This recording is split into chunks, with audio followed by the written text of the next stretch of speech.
यही पिठा को आप 10 मिनिट रे बनैकी रेडी करदेवे। दीपावली हो कि जेकोसी पर्वपर्वाणी समस्तंकर प्रिय आम ओडियांकर पिठापणा। तो यही घोल पिठा बनवा एत सहज, एत कम समय बनब। ये देखिए जापे पिठा केते नरम आ भितर केमती जालीदार बनी, खाइबा भी बहुत स्वादिया बनी। तो समस्ते पसंद करते खाइबा, स्पेशली पिला माने तो मागी मागिकी खाइले। ये पिठा मु केमिति बनई आपण मैंने वीडियो को एंड जे देखिए। व्यस्तता भितर केमिति कम समय रे ए घोल पिठा बनैबा आज रेसिपी चैलेंज तो स्टार्ट करबा। एठी मु गोटे बाउल नेची, सेथिरे गोटे कप मैदा ऐड करिछि। एथिरे हाफ कप सुजी मध्य ऐड कली। आपण मैदा जगह अटा मध्य नहीं परिबे। एथिरे टेस्ट पई मु एठी गुजराती पान मधुरी ऐड करिछि। आपण चाहिए एथिरे गोलमरीच मध्य ऐड करि परिबे। पान मधुरी को टिके हल्का दरदरा गुंड करिवे। तो एठी सब जिंस को मु गुंड करके एठी ऐड करिछि। तापर ये गोटे कप क्षीर ऐड कली। आपड़ चाहिए पानी मध्य ऐड करें। ये स्वाद अनुसार मिठा को बालांस करने गोटे चुटकी लुण ऐड करी आम सब जिनस को भलसे मिसई नवा। ये पछरे आम जदि दरकार पड़ो ताले आम ये क्षीर किंबा पानी मध्य ऐड कर। आपड़ जदि क्षीर पसंद करूना ताले आपण पानी मध्य ऐड करें। तो ये देखो आमर घोलटी काठुआ देखा जाउची। तो से मुझे हाफ कप क्षीर पुणी ऐड कली। टोटाल है 1.5 कप क्षीर। ये मिठा पाई मुझे हाफ कप चीनी नहीं। आपड़ चाहिए गुड़ मध्य नहीं पारे, किंतु गुड़ ऐड कले तो हेल्दी होता है और कलर टिके अलग आसे। तो मुझे चीनी ऐड करी। एबे आम सब जिनस को पुणी भलसे मिसई नवा। तो घोलटी बेसी पतला करेनि कि बेसी मोटा करेनि। जदि आपण को ये घोल टिके काठुआ लगुव ताहले आपण अल्प किछि क्षीर किंबा पानी ऐड करें। ये मुझे हाफ कप फ्रेश नड़िया कोरा। आपड़ चाहिए नड़ियार गुंड आसूसी आप नहीं पारे, किंतु फ्रेश नड़िया कोराटा ऐड कले तार टेस्ट टिके बहुत बढ़िया आसे। तो ये आप चाहिए काजू किशमिश आलमंड ये ऐड करें। तो मुझे खाली नड़िया कोरा ये ऐड करी। सब जिनस को भलसे 3 ରୁ 4 मिनिट लगातार मिसेबे। ये देखो घोल केमिति आमर परफेक्ट बनी। बेसी पतला करेनि कि बेसी मोटा करेनि। तो ये अल्प किसी टूटी फुटी नहीं, ऑप्शनल अच्छी, आपड़ चाहिए स्किप करें। सब जिनस को मिसई सारापर ये मु प्रथम ऐड करने को भूली जाइए। तो गोटे चामच मुझे अमूल पाउडर ऐड करी, कहीं तार टेस्ट बहुत बढ़िया 2 गुणा बढ़ी जाए। तो से अमूलटा निहाती ऐड करेंगे। जदि आप चाहूना ताहले स्किप करेंगे।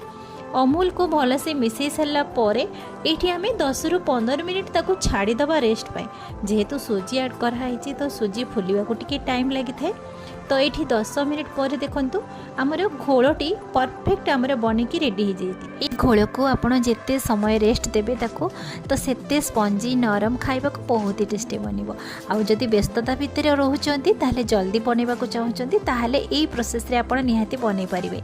एबे घोल को गोटे डंकी रे नेबे। एठी तेल गरम हो जाइए।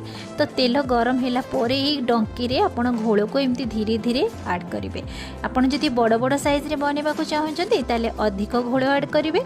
जदि छोट पिठा बनैबा को चाहूचंती ताहले एमती अल्प अल्प घोल को ऐड करके एमती स्पैचुला रे तेल को एमती पिठा ऊपर को एमती पकेबे। धीरे धीरे एमती तेल को पकेला परे देखिबे पिठाटी धीरे धीरे फुलिकी भासीबा को आरंभ हो जिवो। गैस रो फ्लेम को मीडियम रे रखिबे। एमती स्पैचुला रे धीरे धीरे पिठा को उल्टी देबे। आपण जदि चाहिबे ताले गोल्डन कलर हैला पर्यंत पिठा को छाणिबे, नहेले जदि टिके लाइट कलर पर्यंत जदि पिठा को छाणिबे ताले आपण एई प्रोसेस रे एतिकी छाणिकी आपण बाहर करि परिबे पिठा को। ई पिठा बनेबा पई बेसी समय लागिबोनी। आपण घोळ पको पको पिठा बनिकी रेडी हो जिवो और जल्दी भी सिझी जिवो। तो मु एठी टिके हल्का गोल्डन कलर हैला पर्यंत मु पिठा को एमती छाणिली। तो एई प्रोसेस रे मु सब पिठा को छाणी आनिली। देखंतु तेल को भल से बाहर करके एमती पिठा को छाणी सारा पर एमती प्लेट रे आपण मानको देखौची केते सुंदर भाव में पिठा भी बनी। तो घोल पिठा बनेबा एते सहज, जो माने जेते व्यस्तरे थांतु ना कहीं फटाफट बनैकी रेडी करदेवे। ओडिया घरर परंपरा जिते पर्वपर्वाणी आसुना कहीं घरे पिठापणा टिके नहेले आम ओडियांकर मन बुझेनी। तो यही प्रोसेस रे आपण बनैकी रेडी करें। यही पिठा बिना जंतुणी रे केमिति बनिकी रेडी होगला मात्र 10 मिनिट रे। आपण देखिबे केते सुंदर बनिबो।